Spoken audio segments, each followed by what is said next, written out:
તો વાત કરીએ ધ્રાંગધ્રાની તો ધ્રાંગધ્રા શહેરમાં માવા પાર્સલને લઈને વિવાદ કે જ્યાં હિન્દુ દેવી દેવતાઓના નામવાળા માવા ત્યારે દેવી દેવતાના નામવાળા માવાનું વેચાણ ત્યારે બજરંગ દળ દ્વારા ભારે વિરોધ સાથે રજૂઆત કરવામાં આવી છે। જ્યાં ધ્રાંગધ્રા પ્રાંત અધિકારીને આવેદનપત્ર આપી અને રજૂઆત કરવામાં આવી છે ત્યારે દેવી દેવતાઓના નામ હટાવવાની માંગ કરવામાં આવી। સુરેન્દ્રનગર જિલ્લામાં તથા સમગ્ર ગુજરાતમાં ઘણી જગ્યાએ આપણા હિન્દુ દેવી દેવતાઓના નામ સાથેના સોપારીના અને માવાના પાઉચ બનાવીને વેપારીઓ અને ઉદ્યોગપતિઓ વેચે છે, જે આપણા સનાતન ધર્મનું હિન્દુ ધર્મનું અપમાન છે।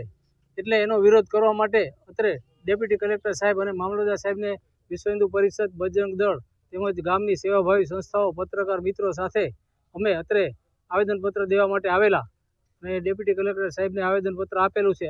આ હિન્દુ દેવી દેવતાઓનું અપમાન, પગ નીચે કચરાય એ કચરો અને આપણને લાગણીને ઠેસ પહોંચે છે સમગ્ર હિન્દુ સમાજની, ત્યારે આ બધું બંધ થાય એ માટે અમારી લાગણી। ધ્રાંગધ્રા શહેર પ્રમુખ તરીકે મારી જવાબદારી છે, તેમજ એક પત્રકાર તરીકે પણ છું।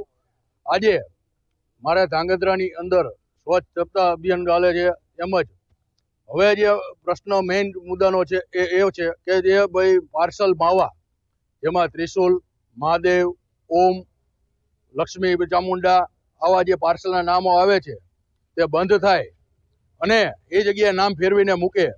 કોઈ પણ આવા જે પગમાં ન આવે, કચરામાં ન આવે, જેથી કરીને કોઈ હિન્દુ સમાજની લાગણી